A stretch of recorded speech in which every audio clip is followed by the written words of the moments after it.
That's why I asked if Yeah. you were ready. Yeah. How you doing? Hey, bud, what's up? Not too much. You got to be Recovered from feeling the pretty good. weekend? No, I'm still heartbroken. You got to be I feeling wasn't good. even going to bring it up straight away. I care about losing to you.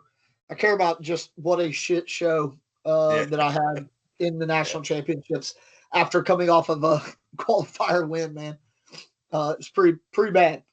Yeah. Pretty bad. But it is what it is, man. I took some chances and it didn't pan out, and it happens. Yeah. Get ready for Italy next weekend, you know? Get ready to go again. For sure. Let's be honest, you've had a pretty good run outside of UKCL anyway. You and Liam, at least one of you, so win something. So Yeah. don't expect you to come back into the UK empty-handed next Monday when you're back.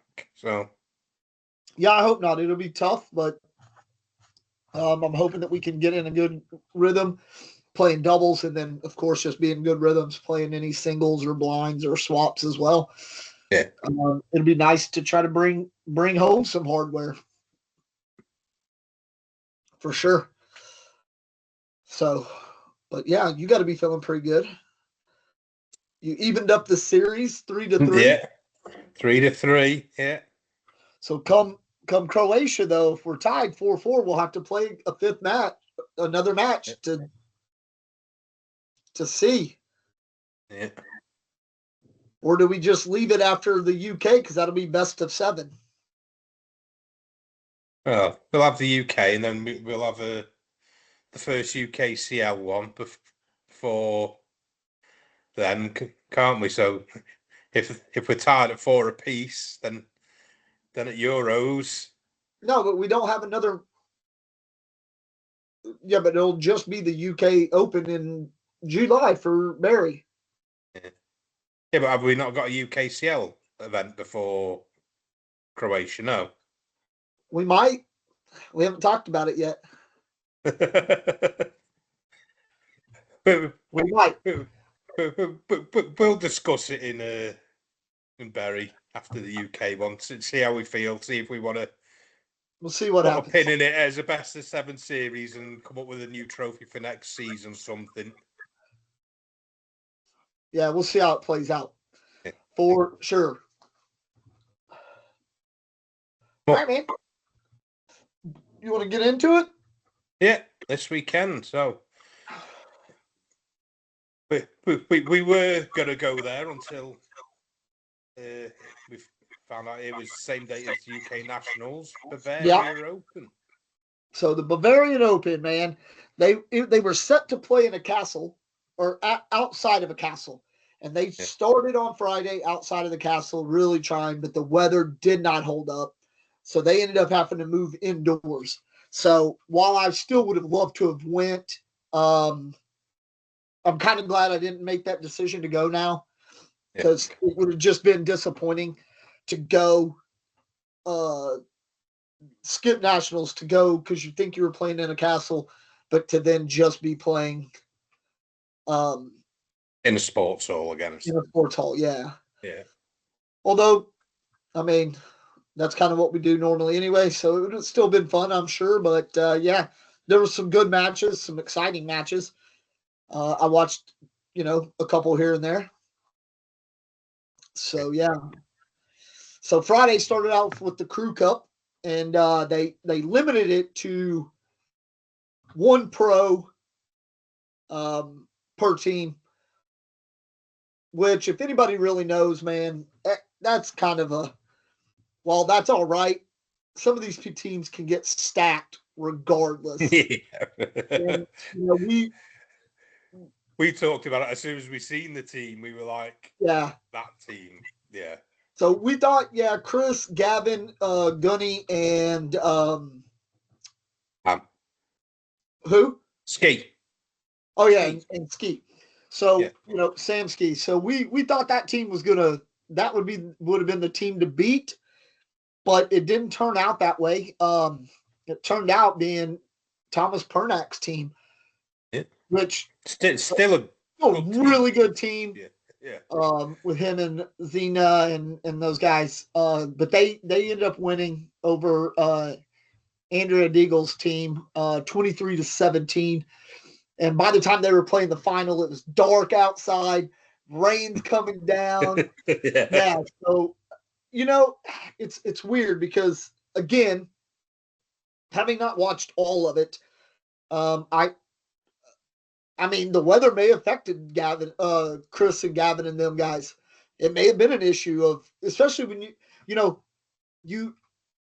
you have someone like Gunny who runs bags, and that, man, those boards start getting wet, those bags start getting wet. It's hard to run bags. Yeah. And then it's hard, we know, well, you haven't played in one yet, I don't believe, but I played in that crew cup when we went to Germany last month, and man, crew cup's tough. It's tough getting in a rhythm because you're throwing a bag, then someone else throws a bag, then your partner throws a bag, then someone else throws a bag, then you finally throw another bag. So it's hard to get into a rhythm, and I can only imagine that as hard as it is getting into a rhythm when there is no outside elements, weather-wise, to have to try to do it when there is probably pretty daggum difficult. Yeah. So, but hey, congrats to Thomas's team and them guys for winning. Next, and I'm not doing this in any particular order, but we'll go on to the blind draw. So the blind draw. So Alexander Novak got paired up with Burn Stump, and both of those guys, really good dudes. Burn, we know Burn can throw. I mean, I've watched him throw some really good matches. Alexander throws well too. I've been lucky enough to play with him a couple times. But they ended up coming up against Yaka Lemaire and Florian Pouch's team because they got drawn together, and man, they just throttled them 23-0. Yeah, it was bad. I didn't get to watch it, but it doesn't look like it was too good of a match. Not like a good match, but like it just seems like maybe Yaka and them dudes, Yaka and Florian just couldn't really, they just couldn't make up ground, Then we get on to singles, and I was a bit shocked at singles. I was happy for EJ. EJ won. But yeah, so, my big shock was, and not that he's not a good player, but Renee Schindler getting second. He's good, and he's always in contention. But it's been a while, I think, since that I can remember seeing him really contending for that for a final. Yeah, seeing his name that deep in the bracket. Yeah. Yeah. So, so he beat Roman Elsner to 24-20 to get to the King Seat match against EJ, where he lost 23-10 to EJ. Yeah. So then he drops back down into the loser's bracket, has to against Roman again, and then beats him 23-17. Which, again, just kind of surprised that, I mean, it's not very often we're seeing Roman take losses to the same person multiple times in a day, It's just kind of a rarity these days. So then you get into that finals match, and EJ, he avoids the double dip, but not before dropping the first match 21-19, and then he won the second match 22-18. So both were like really good, close matches. I started watching them yesterday, and I didn't finish. I meant to go back and finish it. I didn't. My son came over. I started cooking dinner, doing these things. So I just kind of, and then it kind of just escaped my mind because I ended up having to work today to kind of make up for Friday, this coming Friday off. So I didn't have to take holiday. I just worked today. So I went to bed kind of early last night and never got back to it because normally Monday night's my night or Sunday night's my night to really kind of catch up on these things. Yeah. So I do apologize, but I went and got the scores for us anyway. And then yesterday in doubles, Chris and Gavin won again. Took doubles again. And so they had to play Roman and Goron for the king seat match, which they won 21-13, and then had to face them again in the final, where they avoided the double dip and didn't even have to go, just went one match anyway, and they won 22-17. Gunny and EJ got third. They were beaten 21-10 by Roman and Goron in the losers bracket final. So yeah, man, it looked like there was some good cornhole going on. I was, I talked to Richard on Saturday and was talking to him about like going, because I know he wanted to come and defend his title here, and I know he likes coming to England and playing and stuff like that. And we love having him because he's such a good dude. He's such a nice guy and such a good guy to be around. But he told me, I didn't, I mean, I understand how big Germany is, but I didn't realize it's like a 10-hour drive to get from where he is to Bavaria. So yeah, I guess it'd probably been just as easy to jump on a flight and fly for 2 hours. Yeah. So yeah. But yeah, so then now I know EJ's not going to be in Italy this weekend, so I'm interested because it is a tier 2 event. I'm interested to see who turns up. Because if I'm not mistaken, you get your top tier 2 finish, but it could be your top 2 tier 2 finishes, but I think it's just your top 1 tier 2 finish. So if you have someone that's like, if like Roman's already won a tier 2, it may not be advantageous for him to go to Italy because he can't get any points from it anyway. Yeah. At least for singles and doubles. He could still get his points for blinds and swaps and stuff like that. But yeah, so I'm interested to see who's all going to be in Italy. I put Italy on my schedule. I love going to Italy, but I put it on there when I found out, especially when I found out that Liam and Helly were going to be there anyway, and that was on his schedule. So that kind of, I was like, oh, okay, then I'll go to Italy instead of somewhere else. But yeah, so I'm looking forward to that one, and we'll see who's there. And we're coming up. I don't know. I hope Chris is there. I know we're coming up on the end of his time here in Europe. He's only got a few weeks left. And from what I understand, he's already said that he couldn't make it back for Croatia in September, which I think is a shame. I really wish he could, because I think it's one of those things like, you've kicked ass all year. You've got yourself up there into the top 4, top 5, in the standings. Actually, he may still be in second. Well, I don't know now that EJ won singles. He might not be. But yeah, so I'm interested to see how that plays out. And it sucks that Chris ain't gonna be there to kind of give it a run. Yeah, especially with the runs him and Gavin have had this season as well. And doubles, yeah. Actually, was Gavin looking for a partner for Italy? Or I know he's already sent it out there that he's looking for one for Croatia. So we'll see. Yeah. All right. You want to get on to the UK one? Championships. Yeah. So, shall we start off with tier 2 for everybody that didn't make the top 16? So, yeah. It was a good day for your club, mate, Ollie. Yeah, man. Heck yeah. I'm real proud of that dude, man. And now that he's developed a few more shots he That put dude's together a going to be a nice run. force. Yeah, he's going to be a force to be reckoned with, man, for sure. Yeah. The big thing is he's his thing he's doing really well right now is just making good shot selections too. Yeah. Yeah.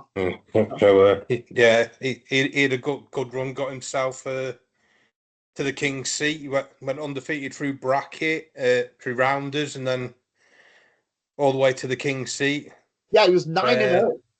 Yeah, nice run. Where he Craig Smith come through losers, having lost the King's seat match to Ollie, and then unfortunately for Ollie, he it was just one of them things. Like, lost the first game, and then Craig's there with the momentum in the decider. So Craig ultimately ended up being the Tier 2 champion, and was a Jazzy Jeff was in third. Yeah. And then another one of your club mates we had on last week, Alex, was fourth. So, yep. A good show for the Berry Baggers. For sure, man. And you think like Alex getting fourth in tier 2, and the whole reason, he probably isn't sitting in tier 1 is because he couldn't make the first 2 events of the year. Yeah. And that goes to show how much that matters, man. Yeah. I mean, Craig only managed to come to one event this year, so that's why he was in tier 2, and he showed what he showed on the day why he's a tier 1 player, and Ollie showed why on his day he's a tier 1 player for sure. The level of talent we're getting now, it's the top. You have your elite few, like your Liams, your Gerrards, Yeah, these, but then that rest of the pack from like number 8 down to 24 or even beyond, it's like anybody can beat anybody on the day. Yeah. Oh, for sure, man. I mean, look at Vicky. Vicky played freaking stellar this weekend. Yeah. She was the Gregory killer, man. Yeah. Got both Mike and Ben. Yeah. But yeah, she had a really good day. But it was good, man. It was just nice to have everybody there and play, dude. Yeah. Some of your, and it showed like clubs were repping, dude. There was like multiple people there from every club and stuff, and it was nice. Yeah. It was nice to have and see. Obviously, Solent, their club came pretty deep again. Jared and Dave down there doing some good things, getting that club going. And of course, the Gedneys are always fun to hang around because they're super nice folks. Yeah. So yeah. And just going over a few of the stats from tier 2. So this is on a minimum of 10 rounds on for a game. Like there was a 8.25 PPR was the highest on the day in tier 2, and that was by Jeff. Then over the day, the top 3 PPRs, you had Jeff with a 703, Jeff, Alex, Jazzy Jeff, like the American who's with the Ashby Baggers, and then with a 6.94 was Alex. And then this is a nice one to see. He's a massively improved player late on this season. Dale Unwin was the third highest PPR with a 6.91. So nice. he's one of the ones that's improved greatly this season, I think. I think it's the bandana, dude. It's the bandana and the majestic beard, yeah. Yeah, he just rocked up looking like a rock star, didn't he? Yeah. And it was his birthday, so. Yeah. And then the best DPR on the day was Ollie with a 1.16.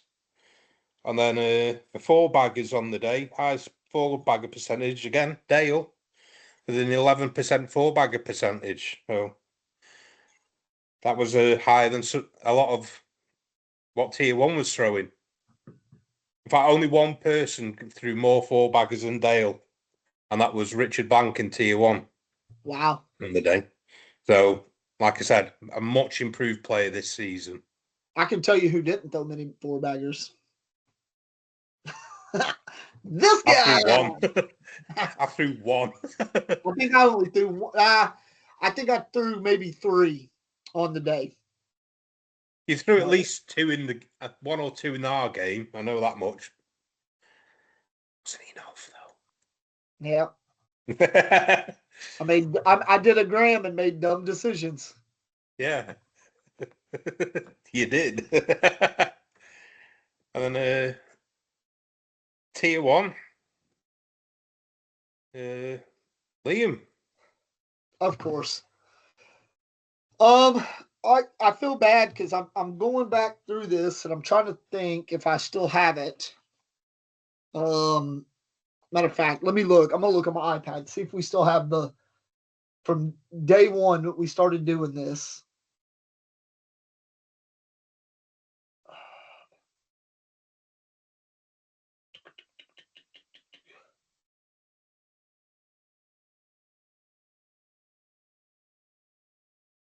Um,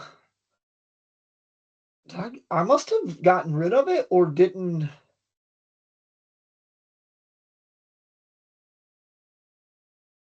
I must have gotten rid of it. I thought I still had it, but I thought I had a note talking about uh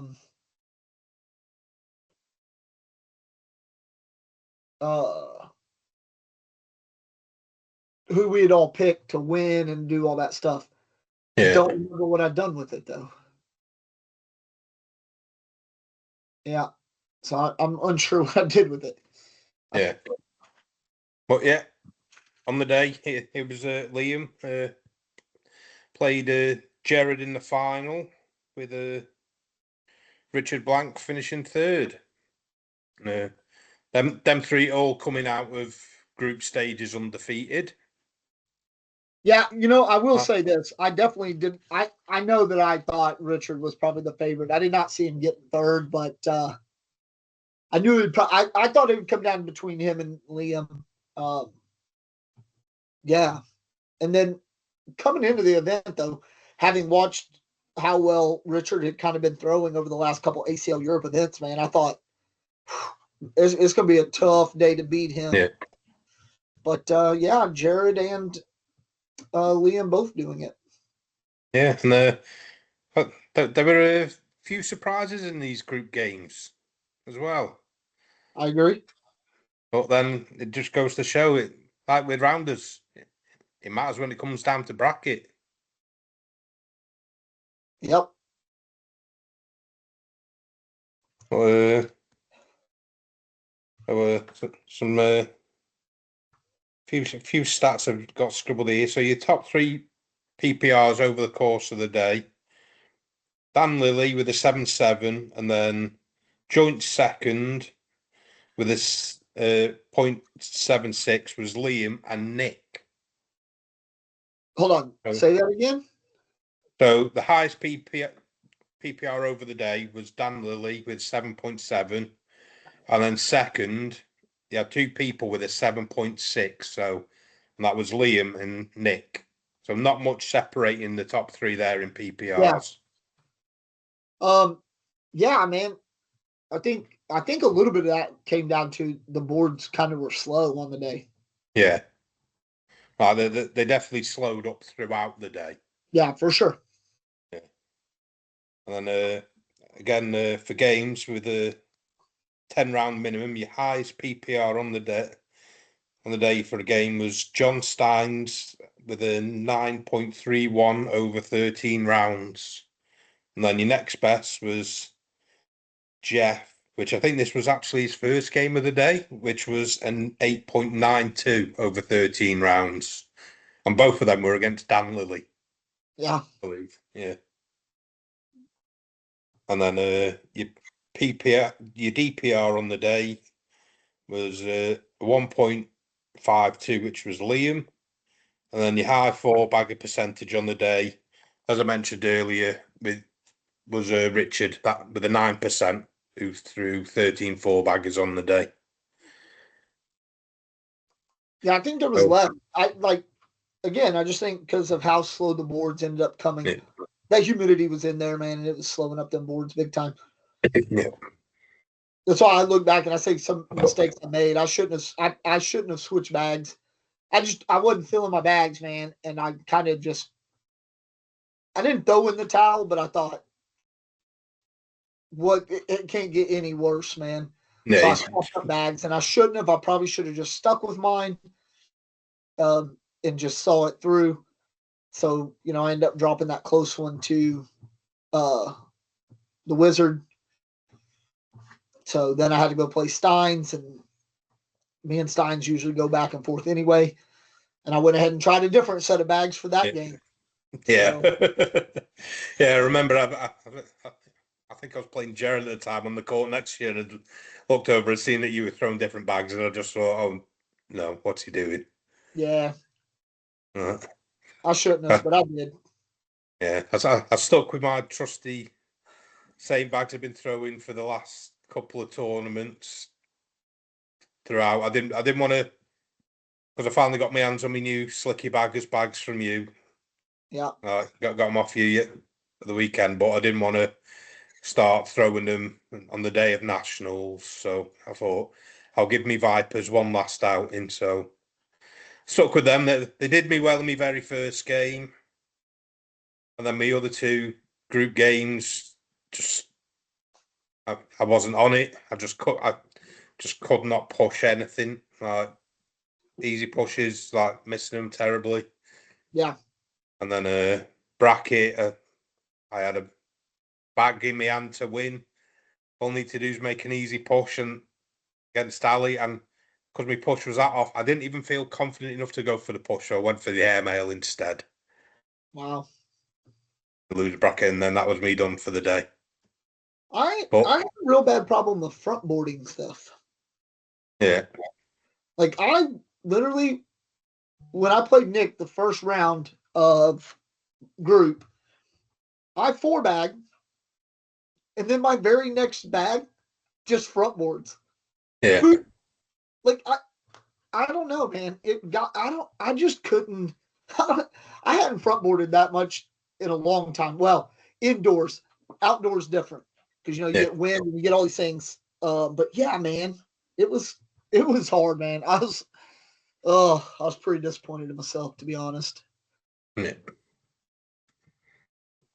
But it is what it is, man, and it's you know another fun season, but a disappointing ending for myself. I'm sure you're probably disappointed in how you ended. But then again, Well, I made nationals, so that was yeah, me goal.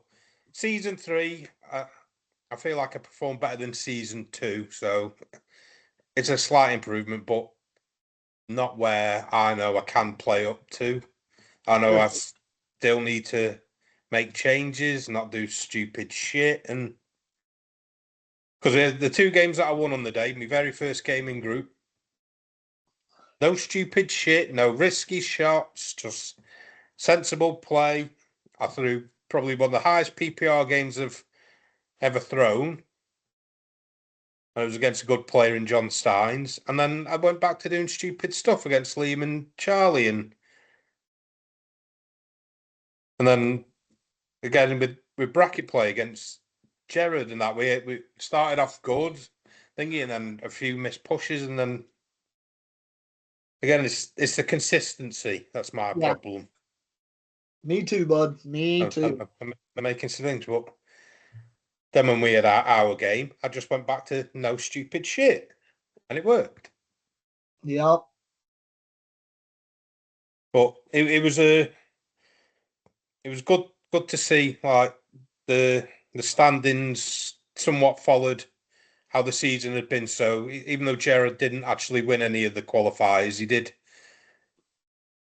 finish the season second in standings, and that's where he finished at nationals. So that was good to Yeah. see. Like he's just been permanent class like Liam has all season, really. Yep. And I'm sure next season, like he's getting his hands on the winner's trophy. I would assume so. Yeah. But Yeah, so I'll just run down where everybody finished. So obviously your top three was Liam, Jared, then Richard. Then Charlie Lomax was fourth. And then John Steins rallied from his poor group performance to finish joint fifth with JC Yeah. bracket. So like so obviously he was just on a slow start day, was John Steins, because he was getting better throughout the day. Yep. And then joint seventh, he had Dan Lilly and John Wishart. Then joint ninth, he had Tony Gavin, Richard Mackers, Nick, and Ali. And then rounding it out was you, Mark Pallett, Jeff, and myself. Sucking We high shit. Yeah, we were the ones who couldn't do shit in bracket, unfortunately. Fucking Even terrible. though Jeff earlier in the day beat Dan Lilly first game out, I won my first game out. It's just one of them. It's bracket where it matters. Yep. For sure, man. And I did terrible. Oh, that's the result. So we do actually have a little announcement. We do, man. Not so little. No, it's not. Pretty From big deal. the UKCL. Yeah. All So right. they've given us the exclusive for what season four's gonna somewhat look like. So, yeah. Should I just get into it? Yeah, so we'll start off with the season format. Yeah. So, I'll sum this up, and it's there'll be 9 open events, and then your one national championship. Um, out of those 9 events, to really help, if people can't make all of them, you only get to take your top 6 finishes. Right? So It's it gives you the similar to the opportunity. ACL format for signatures where they drop the 2 worst performances, Yeah. don't they? Yeah. So it gives you the opportunity to be able to miss a few and still get points and not, you know what I mean? Yeah. But with that said, they also condense the points where even if you could only make 4 or 5 of them, you may not be terribly off by hundreds of points. We will get to the point format that they're changing to, which obviously we have some concerns about and some discussion about. It's not to say we're not happy with the change or I'm not happy with the change or whatever, but it is to say that I think it still could use a little bit of revamping, and I'm hoping that they'll kind of have a slight. It's massively improved, but this, as with anything in life, Sure, there's still room for improvement. Yeah. but I think there could be a couple of things like just a couple minor tweaks that I think it would really kind of help. So then that's your season format. So yeah, I mean, I think that's good that you take your top 6. You get to drop 3 of them, or if you can't make 3 of them, 3 or 4 of them, I think you'll still be all right. Yeah, because unless your name's Tony Gavin, you're not going every one, because he's the only person who's still never missed a single event, I believe. I've never missed an event. Since he's won, you and Tony are the only 2 that's not missed one then. Yeah, I don't think every other person's missed at least one. No, I don't think I've missed any of them. Yeah. But so anyway, that new way of it being your top 6 out of the 9 count, and it obviously helps those, like, because obviously some people work weekends, sure. Or there's people with like childcare arrangements or stuff. So absolutely. So it means that we're not getting penalised, like we said earlier. Like Alex, if he'd have made more events, he probably would have been tier 1.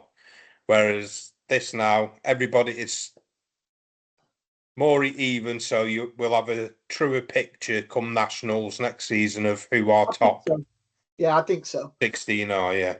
So, but that gets us into our event, the event format. So it's going to change up slightly. Now, your rounders are going to be the same. It's going to be Swiss Holio, and they're going to use Swiss Holio every time. That way, you're not sitting 0-3 and having to play the 3-0 person. Yeah. Right. So I know we did it a few times this year, but there was a couple times, or we did it a couple times, and we didn't do it a couple times before, while they were still in the infancy of learning how running a tournament on Score Holio. So no hard feelings there. It's just once they kind of figured it out, we started going to that Swiss Holio. So we'll continue to do that throughout the season. The big change for the event formats, though, is that they are only going to take, they're going to split up into tier 1 and tier 2 brackets. So they're only going to take the top 32 into tier 1 bracket, and everybody else will fall into tier 2. What this is going to do is everybody's still going to get their minimum 6 games. Right? You're going to get your 4 rounders and your minimum of 2 bracket. Yeah, it's still double elimination. Yeah, what it does is it stops some of the newer players and some of the not as skilled players from going 0-4 in rounders and then having to play Liam the first match of bracket. Yeah. And it still gives them a chance to compete for something and play people more at their level for that day and at that moment, Yeah. Now, with that being said, obviously the biggest event we've had is 56? Yeah.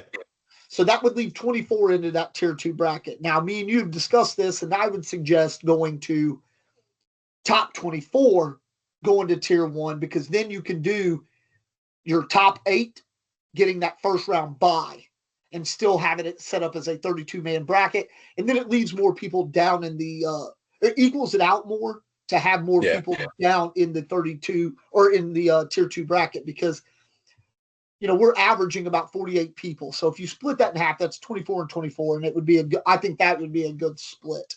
We'll see how the UKCL guys do it, but that would be my suggestion for event format. But I do like it being put into a tier 1, tier 2 bracket, because it gives people an opportunity to still come away with feeling successful by getting some bracket wins and stuff like that as well. Now, if there is only around 32 at an event, they're just going to keep it as a 1-tier bracket. It won't split into 2, which makes sense. If you only got 32, 35 players there, you're only going to put it in 1 bracket. You're not going to split it. The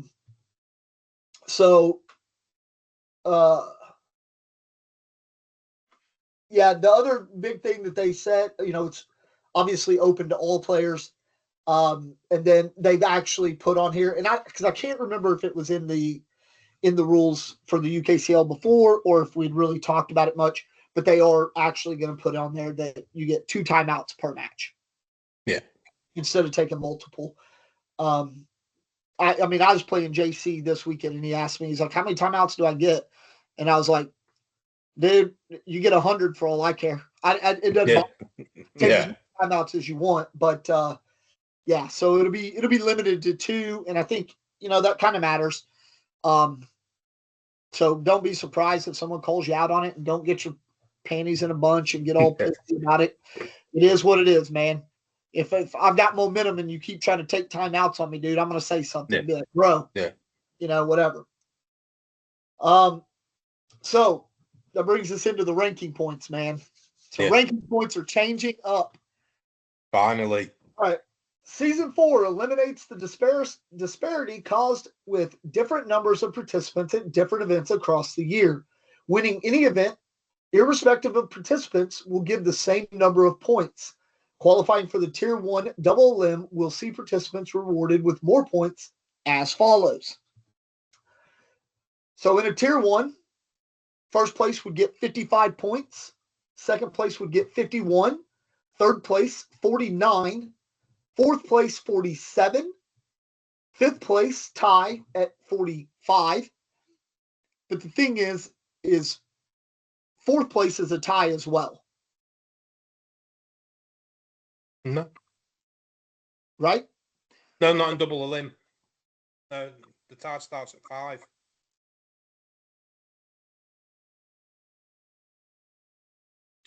Sure, the tie starts at 5. Well, you think you got to play. You got 2 semifinals coming into it. Then those 2 play in the losers bracket final. One gets third. One goes on to play in the finals. So there's still 2 other dudes left out here. No, because somebody comes back through from the losers bracket final. So then your loser, that's there. Okay. And then Oh, yeah, because you have the one loss, and then you play that guy that got knocked down out of the king's seat for the third place.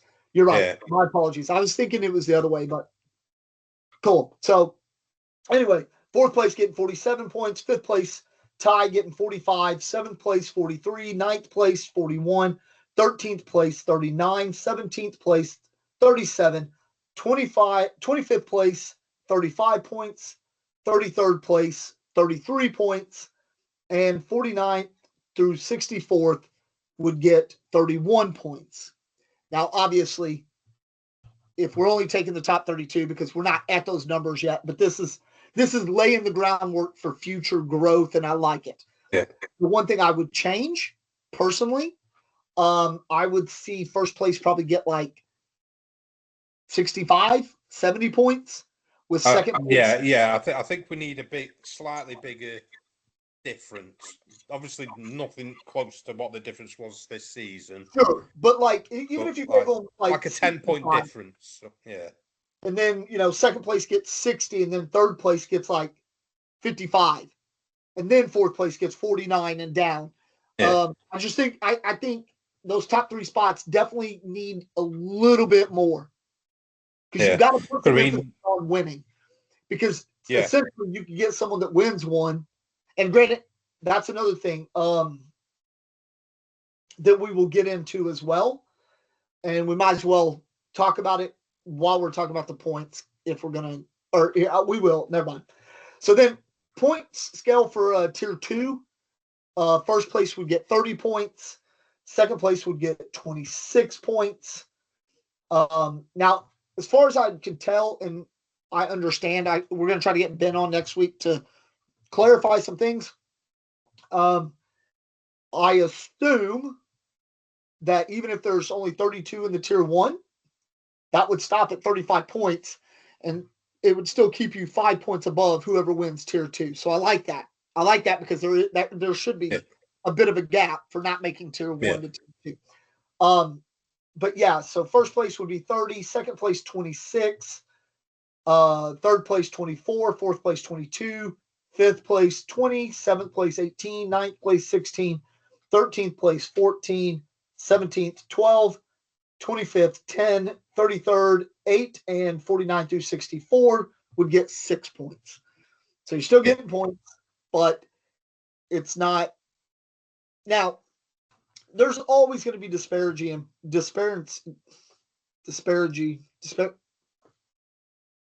Now I can't say the word. Anyway, in points, because if, Liam or Jared go out and win every one, and you're getting, tied for 25th with 35 points, even in tier 1 every time, I mean, they're just racking up 20 points on you every time. So it's going to get to a point where it's almost unattainable. They can just stop coming, and you're going to struggle to catch them. It could still happen that way, but not like it was this season and seasons past, where you get a couple top finishes and you're like thousands of points ahead, and you're only getting 400 points for a fifth place finish. You're never catching that person. You could be fifth in every tournament, and you're never catching the dude that won. He could win one, and then, or could win 2, and you're still not catching him. So we've eliminated that, and I like that. So then for the national championship and the season finale, because obviously they're looking at 10 events, 9 opens, and your 10th will be the national championship. They're going to leave that with, again, tier 1, tier 2. The top 16 players, based on the rankings after the last open event of the season, will qualify for Tier 1, same as it has been. The So overall it's just rankings, no qualifiers. Yeah. So the overall winner will be crowned Season 4 National Championship. If a player is ranked in the top 16 and cannot compete, the next player in line, based on the rankings, will go to the spot. Players that fall out of the top 16 will go to the Tier 2 event. Where does it go into that? Did we miss that part? The players that fall out of top 16 will compete in Tier 2 event with the opportunity to be crowned Tier 2 national champion. I know, but we did see in here where it talked about winning event wasn't an automatic qualifier.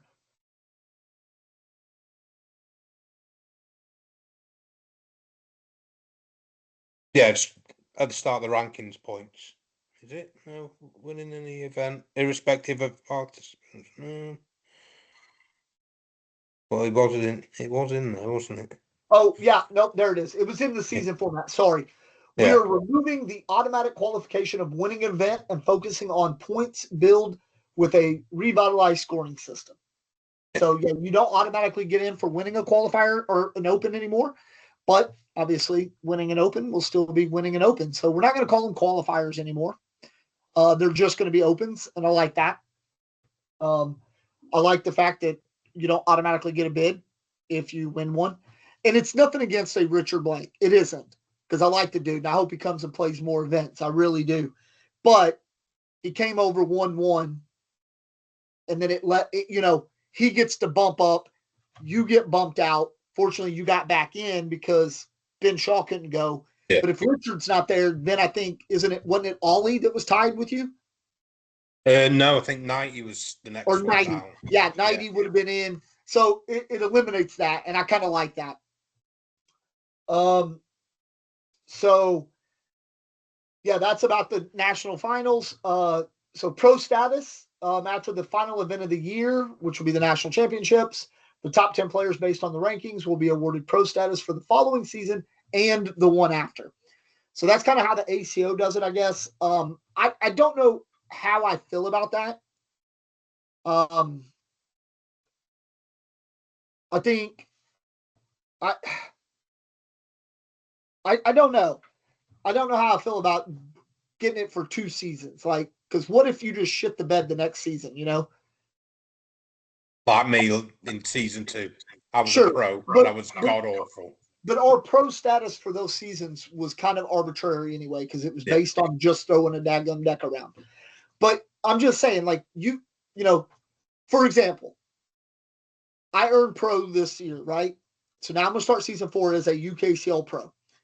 And then what if I'm never in any tier 1s. I don't even make top 16 for the end of the year, but the next season, guess what? I'm a pro again. So that's a weird concept for me. But again, I don't mind. It is what they want to do. And if that's what they want to do, I'm okay with it. It's just a weird concept to me. So the big one that we always talk about, prize money. Yeah. This is your one. It is. So this is what was put out by the UKCL. Whilst the league is still in its infancy, we are still not at a stage of committing to prize money at every open, but the league is willing to commit £1,000 prize pool to be distributed at the national championship. No, that's all it says. We would assume that would just be strictly for tier 1. I don't know, man.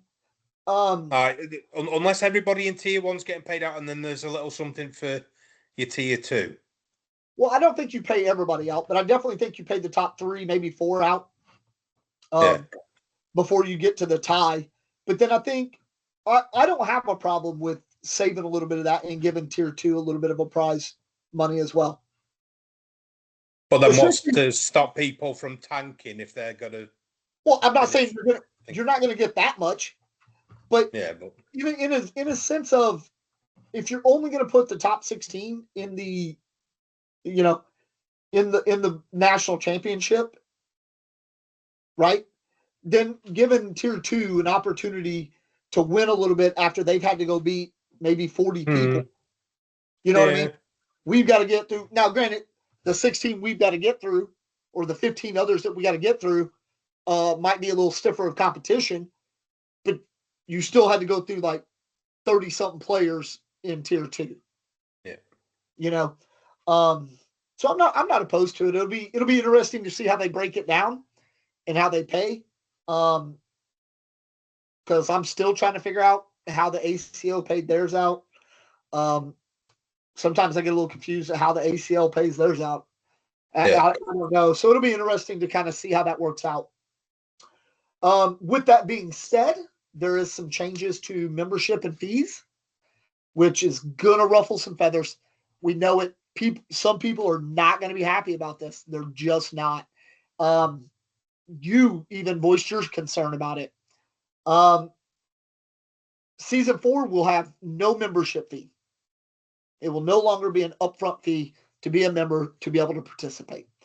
What will change is the fees are going to increase to £30 per event. Yeah. Now, the juniors will remain at £10, but yes, adults will go to £30. I know what people are automatically saying already. That, we already have to pay 20, adding £10, £30. I'm hoping people aren't out there saying that, and I know how people get about it. £30 does seem like a lot. But the difference being is, we pay, say, £20 for a singles event when I go to ACL Europe next week in Italy. But there's also probably 150 players, if not more. Yeah. So, and there's big backing from the ACL. It's a whole, there's all these different things. Whereas the UKCL doesn't quite have that yet. I know that it looks like they've picked up Hickory Smokehouse as a sponsor, since that's on the pro jerseys this year. So that might be giving them some help and a little bit of leeway to put on more events and stuff like that. I'm okay with the £30 though, because we all know how much it costs to get a venue in this country. Yeah. If we want more events, everybody says we want more events. We want more events. You can't keep paying 20, man. We're gonna have to pay more, because them guys aren't going to keep coming out of pocket. It's not feasible. So we're going to have to pay more. We're going to have to pay more to get more venues and better venues and things of that nature. But I mean, I don't have a problem paying 30, but my concern was for some going 20 to 30 just might have been too big a gap. Yeah, I always look at it like no, especially for the newer people, the people just looking to get into it. Sure. You're looking at, if you're playing a minimum of 6 games, that's £5 a game, yeah? Yeah. Which again, some people could look at that and be like, dude, that's, I look at it like this. It'd be different if we were asking you to do this every couple weeks. Every week, every couple weeks. We're not. Every month, every month or 2 months, right? Put an extra £1 back for the month, man. £1 a day. £1 a day. You got your 30, dude. Yeah, I'm sure you could save £1 a day. I mean, I literally spent £30, or more than £30, just on beer on Saturday. Okay. Yeah. So I'm okay with the 30. I'm hoping that does allow for some of these events that we're about to announce come to fruition and get some good venues, because it looks like a fairly exciting schedule. There's going to be a couple dates on here though that are going to be ruffle little feathers as well, but we'll see how it plays out. I know one in particular. Even I said I probably wouldn't have picked it because I think it's going to kind of be a weird one for people. But anyway, with that being said, man, we're going to kick off season 4 a little earlier than we normally do. Yeah. We're not even going to let ACL Europe season end before we kick off season 4, August 16th in London. We are going to London. And this date's confirmed. It is confirmed.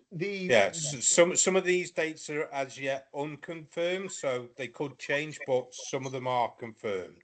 Yeah, and we'll let you know as we go through this list. I'm unsure where the venue in London is, but I think I know what it is.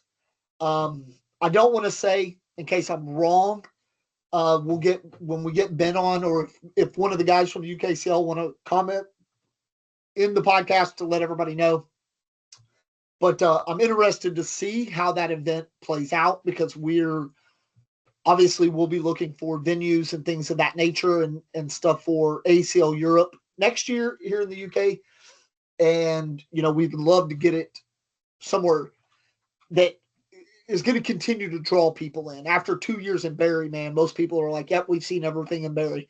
Seen the cathedral, that's it. Yeah. All right.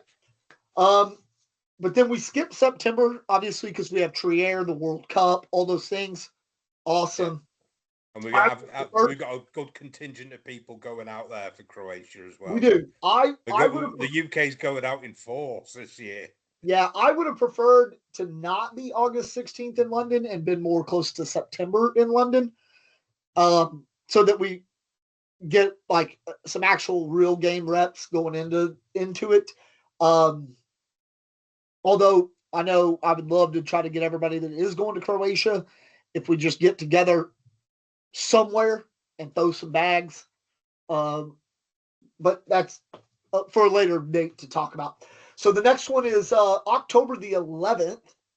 Now that one is to be confirmed. It has not been confirmed yet, but that's the day they're looking at, and that's and they're trying to find somewhere.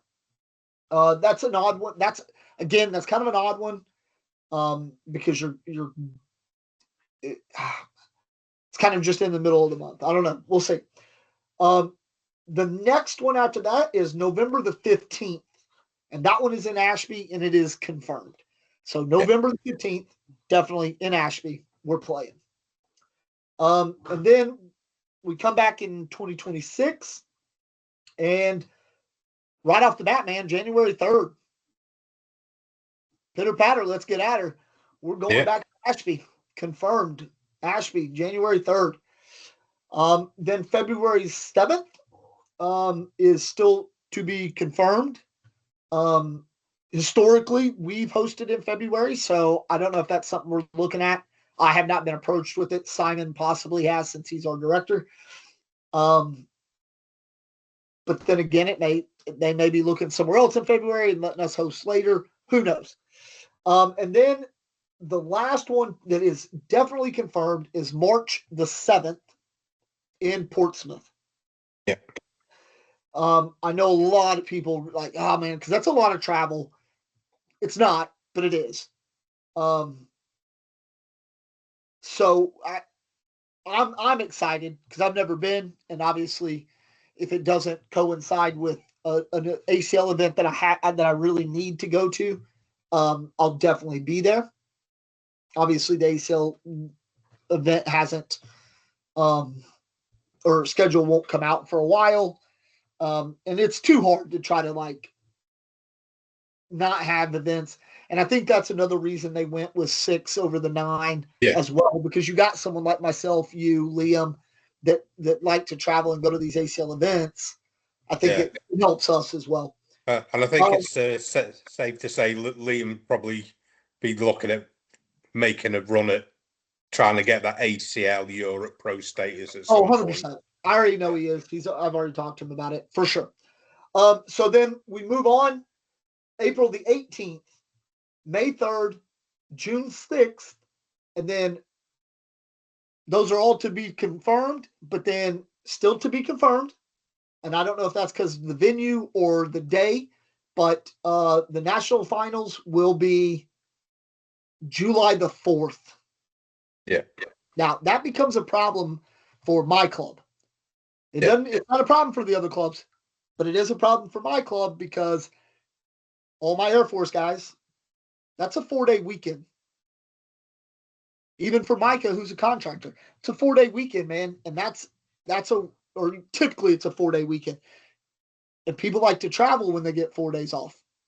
Yeah. Not just go one day to go play a tournament. So now if it was a really kick-ass venue and somewhere we haven't been, then you have more allure to get people to travel up there and go to that one. But that one's going to be a tough one for the American contingency down here. And I get it. y'all's country don't give two shits about the 4th of July, and I understand that. But it is a concern I have for my club. So we'll see. But yeah, I'm excited. I'm excited to go to London in August. I don't have another one that weekend that I was going to go to. I'm trying to go to Finland at the beginning of August. And I know the week after that one the 23rd weekend of August, Liam will be in France at their open. So with the 16th in London, man, that's going to be a good time. Yeah.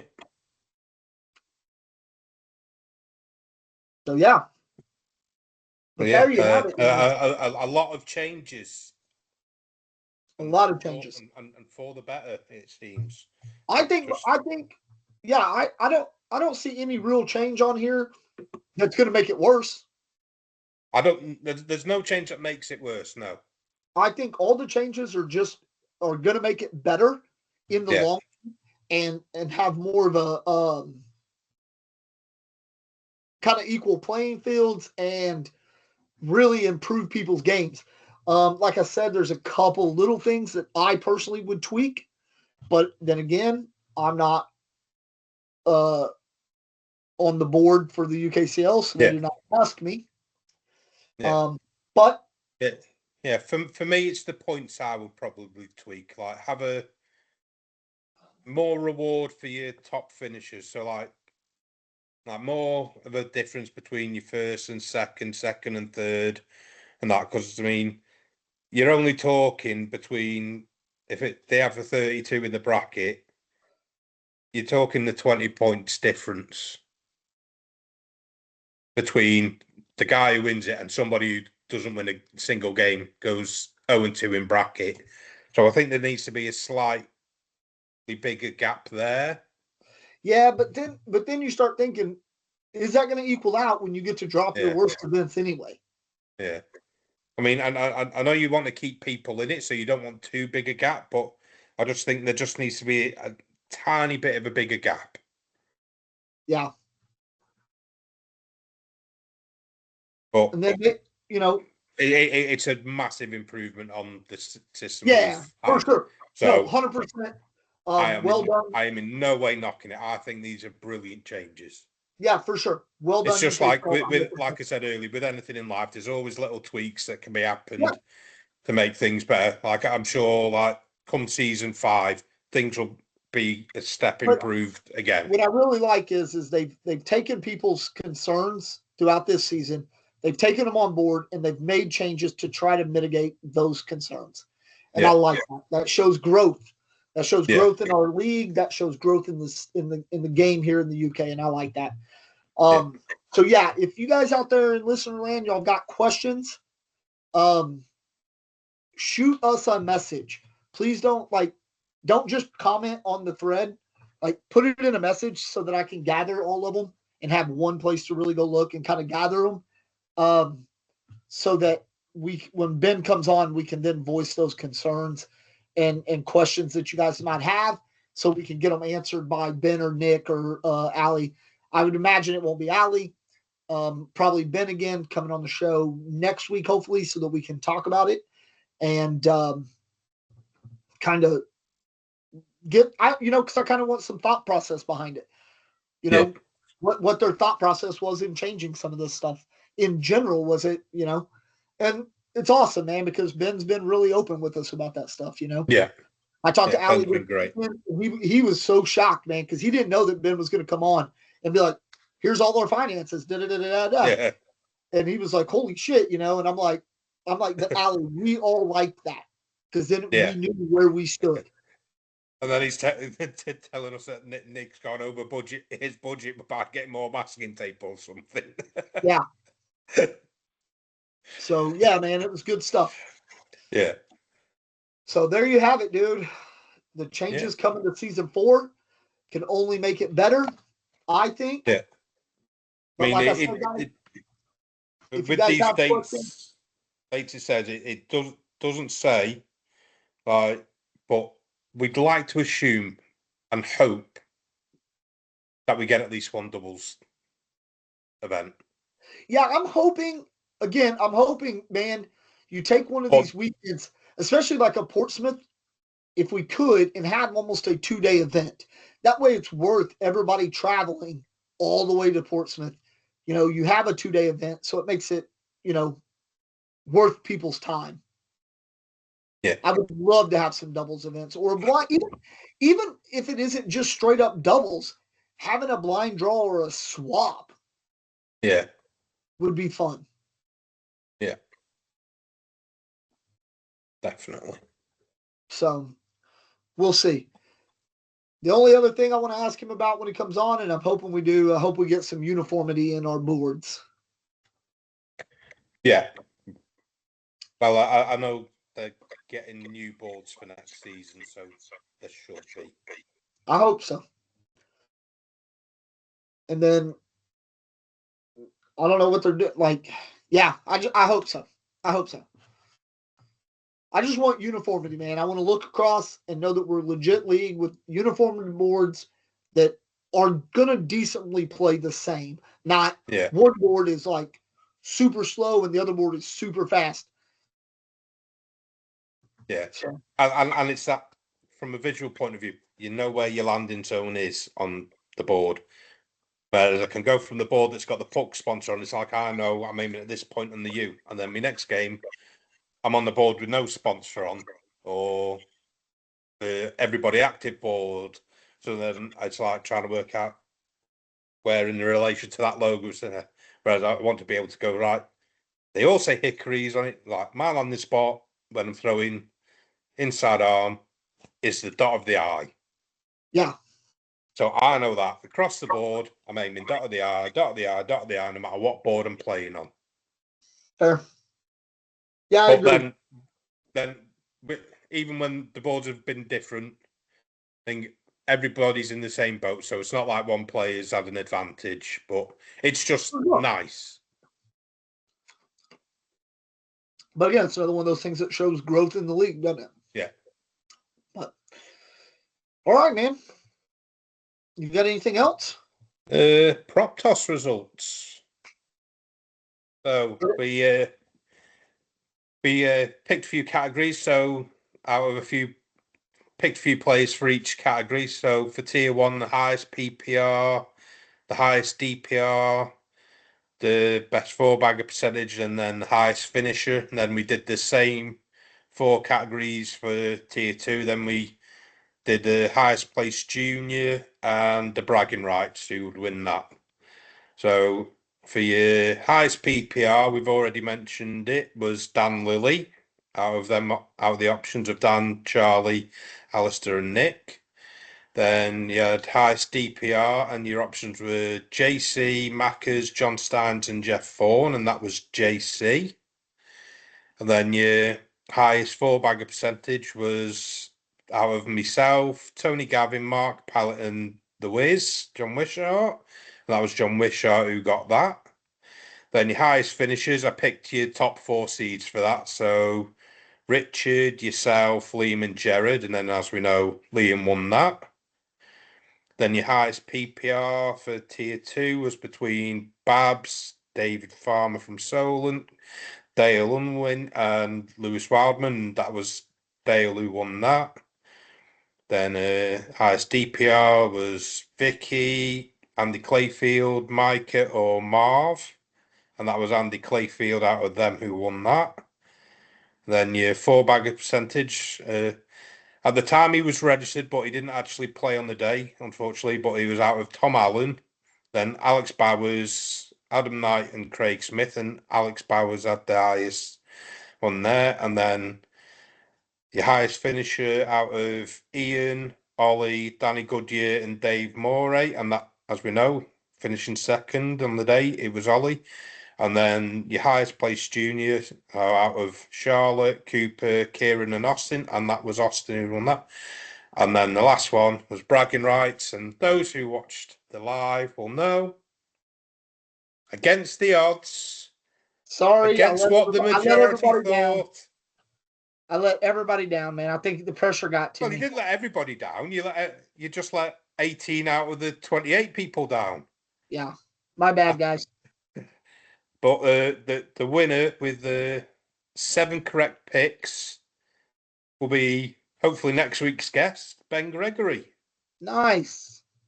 And then we had 4 people in joint second who correctly got 5 right. So it was from my club, Manchester, it was Marv. Then up in Lincoln, it was Ian. Then Coventry Snipers own Lewis Wildman. And then from Solent, Kieran Gedney. He also got 5 right. So Not a kid. Not a kid. yeah. So once we get some more stock of koozies in, like we'll get some personalised koozies out to the runners ups, and then Oh, sure. I've not actually got one to hand to show, but we'll get a custom tumbler to Ben as well for winning. Yeah, I don't have one. Yeah, I've been drinking out of a different tumbler tonight. So awesome. Well, congratulations to them guys. Yeah, and as we know, when we do the ACL prop toss, and I like to think we know our stuff sometimes with that. Like, I don't think I've ever got 7 correct, right? Yeah. So, or even 5. So to them guys who even got the runners up and Ben getting 7 right, I think it's some wise picking. One of the opens I had 5. Yeah. But yeah, most of the time it's probably 2, 3, 4. Yeah, 3s and 4s at best. So like I said, to get 7 right, well done, Ben. You got anything else? Just shout out to the sponsors. Yep, Slicky Baggers. Some new stuff coming out, so stay tuned for that. Yeah, just B10 for 10% off. Yeah, man. I don't have much else though. This week, anything going on? Yeah, man, I'm going to the interview on Thursday to go play cornhole. Oh. your club night back on this week? Yeah, we're back on tomorrow night. Yeah, after a week off. Yeah. So then, that's what I'm blaming it on. Well, I didn't go to a club night either, but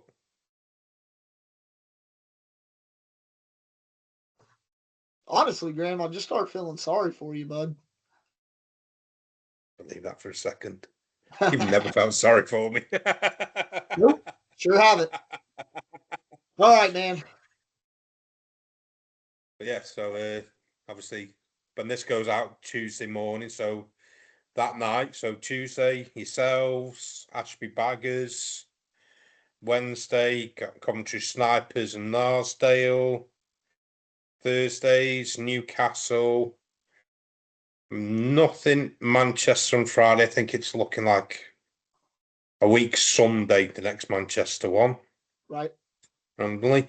And then obviously also on Sunday, got Solent. And then on a Monday, you got up in Scotland, Craig's Club. Yeah, was that Gnarlsdale? No, they're on the Wednesday in Narsdale or Featherstonhaugh. Oh yeah, no,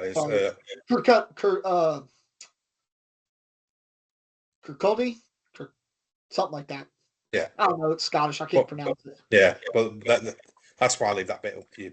What we need to do, I know we keep saying this, so I need to reach out to everybody at the clubs and just get a schedule, something that we can pin to the podcast page. For sure.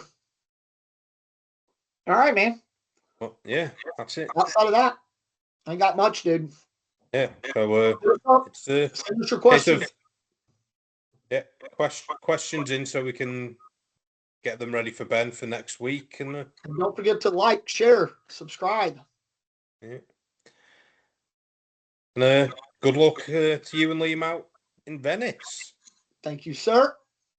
Yeah. Come back with more wood. Try to. Jack, Liam. For sure. And we'll see you next Monday. Yeah. So for now. Just board it. Laters. See you, bud. Bye.